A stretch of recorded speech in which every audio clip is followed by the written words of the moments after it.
हमारी सभी वीडियो को आप सभी का बहुत प्यार मिल रहा है, उसके लिए धन्यवाद।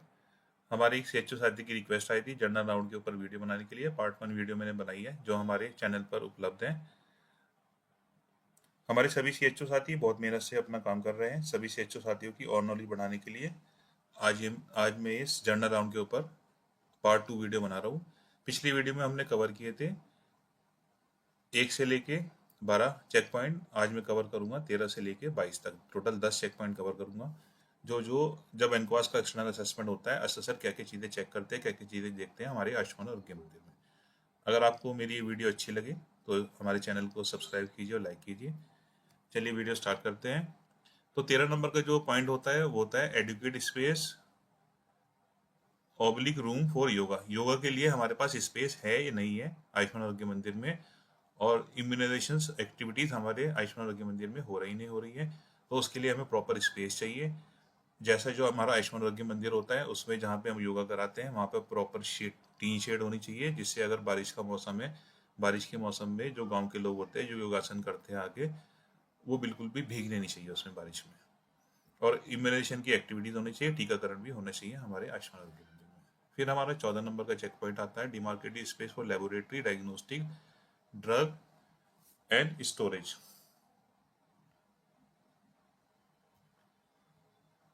ड्रग एंड स्टोरेज, इसमें जो हमारा जो लेबोरेटरी है, लेबोरेटरी और डायग्नोस्टिक एरिया है, वो अलग बना हुआ होना चाहिए। जैसे अधिकतर होता है कि हमारे सीएचओ जो रूम होता है उसमें अलग से एरिया होता है, तो वो एरिया भी एक्सेप्टेबल है। और ड्रग रखने के लिए भी एक एरिया होना चाहिए।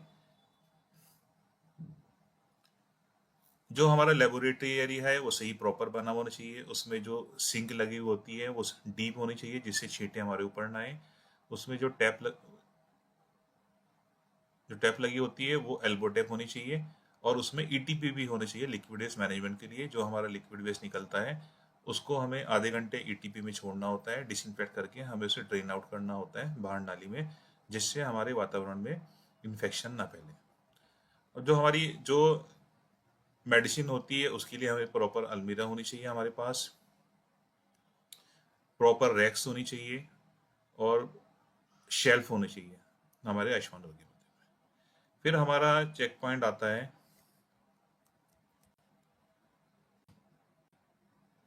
अगला चेक पॉइंट हमारा आता है 15 नंबर का चेक पॉइंट आता है adequate water supply with storage facility.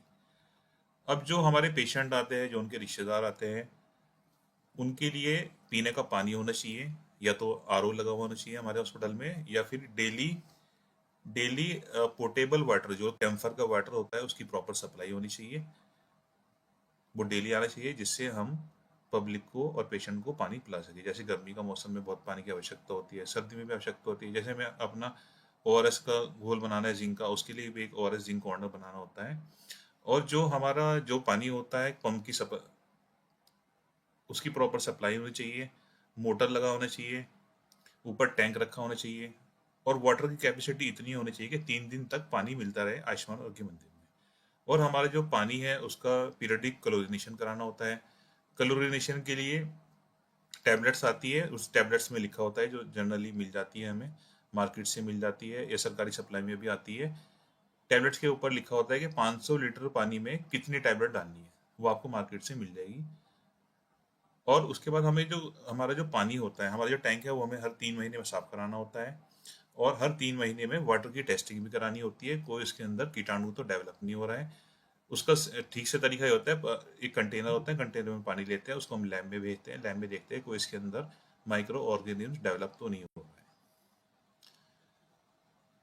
उसके बाद हमारा चेक पॉइंट आता है 16 नंबर अवेलेबिलिटी और regular and uninterrupted electricity supply. जो हमारा आयुष्मान आरोग्य मंदिर होता है उसमें हमारा पावर बैकअप सिस्टम होना चाहिए, इन्वर्टर होना चाहिए, सोलर पैनल होना चाहिए, जनरेटर होना चाहिए। और जो भी हम लाइट्स वगैरह यूज़ करते हैं अपने आयुष्मान आरोग्य मंदिर में, वो हमारी CFL होनी चाहिए, जिससे कम लाइट कंज्यूम हो। तो पावर बैकअप बहुत ज़रूरी है। जैसे गर्मी के मौसम में होता है, जनरली देखा क्या गया है सीएचओ के रूम में इन्वर्टर भी अवेलेबल नहीं होता। बेचारों को मतलब 9 से 4 ड्यूटी करनी है, अब 9 से 4 7 घंटे कोई अपने आयुष्मान आरोग्य मंदिर में बिना लाइट के इतनी गर्मी में कैसे बैठेगा। तो हमारे जो सीएचओ साथी है उनके जो आयुष्मान आरोग्य मंदिर में है, inverter, generator, solar panel available होना चाहिए। ये हमारा 16 नंबर का चेक पॉइंट है। उसके बाद जो हमारा चेक पॉइंट आता है 17 नंबर, 17 नंबर का जो चेक पॉइंट होता है हमारा, होता है well ventilated illuminated clinic room with examination space. जो पेशेंट का एग्जामिनेशन एरिया है वो वेल इल्यूमिनेटेड होना चाहिए, वहाँ पे एक लाइट होनी चाहिए प्रॉपर, और एडिक्वेट नेचुरल लाइट होनी चाहिए। और एक लक्स मीटर होता है हमारा, लक्स मीटर जो होता है जहाँ पे हमारा, जहाँ ओपीडी होती है वो 150 होना चाहिए, और जहाँ मेडिसिन डिस्पेंसिंग एरिया होता है वो 300 लक्स मीटर होना चाहिए। लक्स मीटर आप अपने उससे प्ले स्टोर से भी डाउनलोड कर सकते हैं, उससे ही पता लग जाएगा कितने लक्स मीटर है आपकी ओपीडी का। लक्स मीटर का एक इंस्ट्रूमेंट भी आता है, उस इंस्ट्रूमेंट से हम चेक करते हैं कितने कितने लक्स मीटर हमारा ओपीडी में होना चाहिए, उससे प्रॉपर पता लग जाता है, उससे हमारी आंखें को जोड़ नहीं पड़ता और वो सही रहता है। उसके बाद हमारा चेक पॉइंट आता है 18 नंबर। 18 नंबर में जब असेसमेंट होता है तो असेसर चेक करते हैं कि adequate patient amenities, adequate patient amenities है या नहीं है, ये चेक की जाती है जब हमारे आयुष्मान आरोग्य मंदिर का असेसमेंट होता है। एडिक्वेट एम्यूनिटीज में हमारी आती है एडिक्वेट पेशेंट एम्यूनिटीज। एम्यूनिटीज का मतलब होता है सुविधाएं। सुविधाएं में वेटिंग एरिया होना चाहिए हमारे पास, जहाँ पर पेशेंट बैठते हैं वो कवर्ड होना चाहिए। वहाँ पे 20 से 25 कुर्सियाँ होनी चाहिए, 20 से 25 पेशेंट बैठने की का अरेंजमेंट होना चाहिए। सेपरेट टॉयलेट होना चाहिए हमारे पास आयुष्मान आरोग्य मंदिर में, जिसमें जो मेल का अलग हो, फीमेल का अलग हो और स्टाफ का अलग हो। जो टॉयलेट्स है वो फंक्शनल होने चाहिए, सिस्टम काम करनी चाहिए। और जो हमारा टॉयलेट्स होता है उसमें बकेट्स रखनी होती है येलो कलर की, जो सैनिटरी पैड्स के लिए होती है फीमेल्स के लिए। और जो हमारे स्पेशली एबल्ड पेशेंट्स जो होते हैं, जो हमारे दिव्यांग होते हैं, उनके लिए एक दिव्यांग टॉयलेट होनी चाहिए। उसके बाद हमारा चेक पॉइंट आता है 19 नंबर का, जो असेसर चेक करते हैं एनक्वास के राउंड में। Ayushman Arogya Mandir has installed fire extinguisher and staff know how to operate it. हमारे जो अस्पताल है, अगर उसमें खुदा न खास्ता आग लग जाती है, उस आग को बुझाने के लिए हमारे अस्पताल में फायर एक्सटिंग्विशर होना चाहिए। जनरली होता क्या है, जब आग लगती है और आग आग से बहुत ज़्यादा नुकसान हो जाता है, और हमारे जो स्टाफ है, हमारी जो सीएचओ है, एएनएम है और आशा है, संगिनी है, उन्हें फायर एक्सटिंग्विशर चलाना भी आना चाहिए। अब फायर एक्सटिंग्विशर हमारे दो तरह के होते हैं, एक एबीसी टाइप होता है, एक CO2 टाइप होता है। जो हमारा CO2 टाइप एक्सटिंग्विशर होता है, फायर एक्सटिंग्विशर, वो होता है हमारा जैसे कंप्यूटर वगैरह होता है ना, हमारा कंप्यूटर में अगर आग लग जाती है तो उसको बुझाने के लिए होता है। और जो हमारा एबीसी टाइप, जो जनरली हमारे आयुष्मान आरोग्य मंदिर में होता है, जो ज़्यादा चलता है, वो एबीसी टाइप चलता है। जो एबीसी टाइप हमारा फायर एक्सटिंग्विशर होता है, वो बेसिकली होता है हमारा, जैसे पेपर में आग लग गई उसको बुझाने के लिए होता है, ए का मतलब ये होता है। ए का मतलब होता है कि लकड़ी बुझाने के लिए होता है, कपड़े में आग लग गई उसको बुझाने के लिए होता है। तो ये हमारा ए टाइप, ए हो गया। ए बी सी का मतलब मैं आपको समझा रहा हूँ। बी का मतलब होता है पेट्रोल बुझाने के लिए होता है, ऑयल, पेट्रोल से अगर आग लग गई उसे बुझाने के लिए होता है। तेल से अगर आग लग गई उससे बुझाने के लिए होता है। स्प्रिट से अगर आग लगी उसको बुझाने के लिए होता है। केमिकल से अगर आग लगी, एबीसी टाइप, उसके लिए होता है बी। ये बी हो गया। और सी का मतलब है जो कुकिंग से जो आग लगी और जो वेल्डिंग से आग लगी उसको बुझाने के लिए होता है। और अगर तार से आग लग गई, तार तार भी शॉर्ट सर्किट हो गया, तो तार की आग भी एबीसी से बुझानी होती है। ठीक है। अब इसको बुझाने का तरीका आना चाहिए। इसमें रेस और पास होता है। रेस में सबसे पहले आर से रेस्क्यू होता है, पेशेंट को बचाना होता है। ए से अलार्म होता है, अलार्म मतलब चिल्लाना होता है। वैसे कोड होते हैं हमारे हॉस्पिटल में, कोड रेड होता है, कोड रेड बोलना होता है, code red, code red, code red. उससे सबको, पूरे स्टाफ को पता लग जाता है, जिससे पैनिक क्रिएट नहीं होता। उसके बाद रेस में R R rescue, A alarm, C contain, सीमित करना होता है। जहाँ पर अगर मान लो अंदर आग लग रही है तो वहाँ पे एक हल्का सा डोर बंद कर दो, या फिर उसको एक बैरियर लगा दीजिए।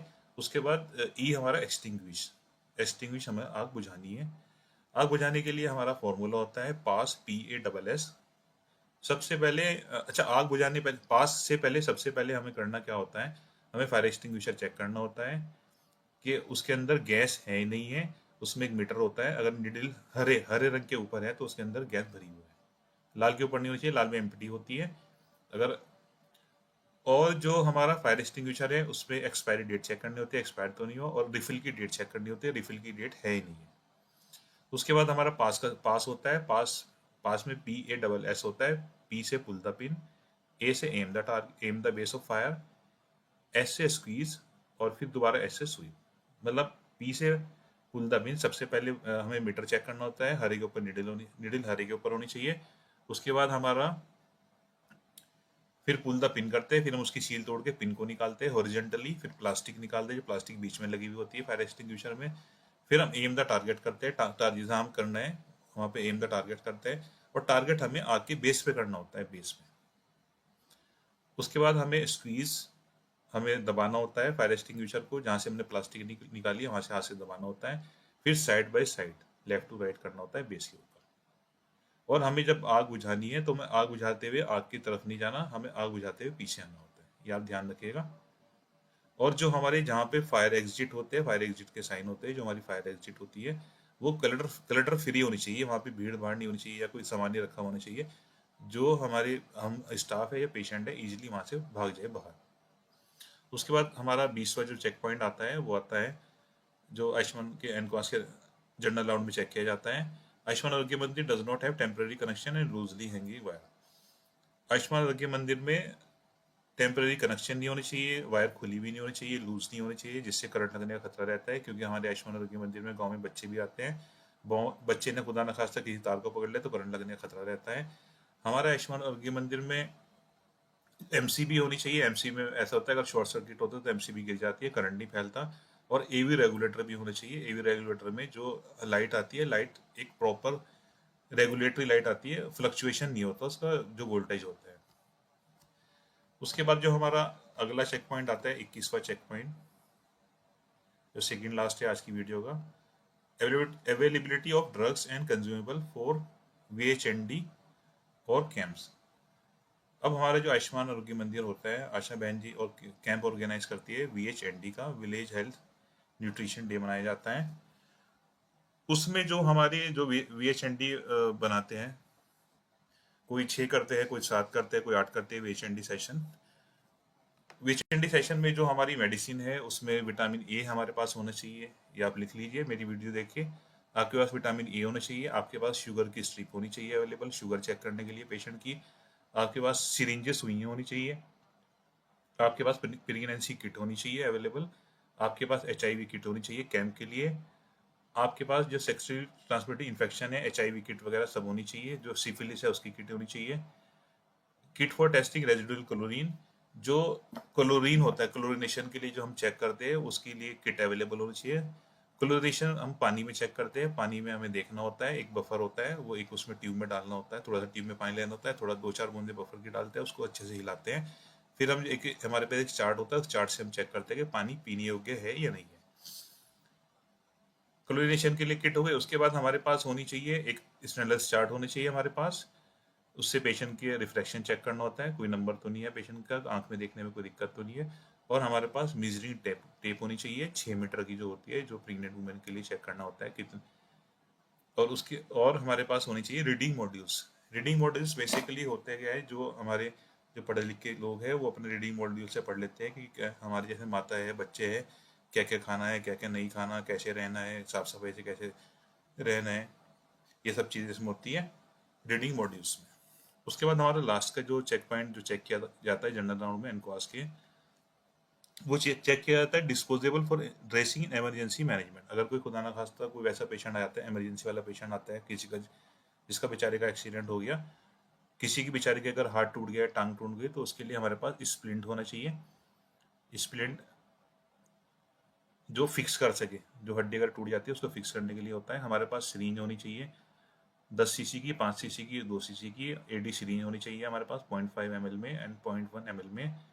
और हमारे पास सूचर होने चाहिए, टांके होने चाहिए, नीडल होल्डर होने चाहिए टांके लगाने के लिए। हमारे पास आर्टरी फोर्सेप्स होनी चाहिए, जैसे आर्टरी कोई कट गई, आर्टरी को पकड़ने के लिए, जिससे खून ना बहे, पेशेंट के ब्लड का लॉस ना हो, खून ना बहे बहुत ज़्यादा। हमारे पास डिस्पोजेबल ग्लव्स होने चाहिए, ग्लव्स अवेलेबल होने चाहिए हमारे पास स्वैप्स होनी चाहिए, हमारे पास लेंसेट होनी चाहिए, और हमारे पास मैकिन्टोश अवेलेबल होनी चाहिए हमारे आयुष्मान आरोग्य मंदिर में। तो आज की जो हमारी ये सेकंड जनरल राउंड की सेकंड पार्ट की वीडियो थी, थर्ड पार्ट की वीडियो मैं जल्दी बनाऊंगा। तो इसमें हमने कवर करे टोटल 10 चेक पॉइंट जो जनरल राउंड में अक्सर चेक करते हैं। अगर आपको मेरी ये वीडियो अच्छी लगी तो हमारे चैनल को सब्सक्राइब कीजिए, लाइक कीजिए। सभी को मेरा धन्यवाद।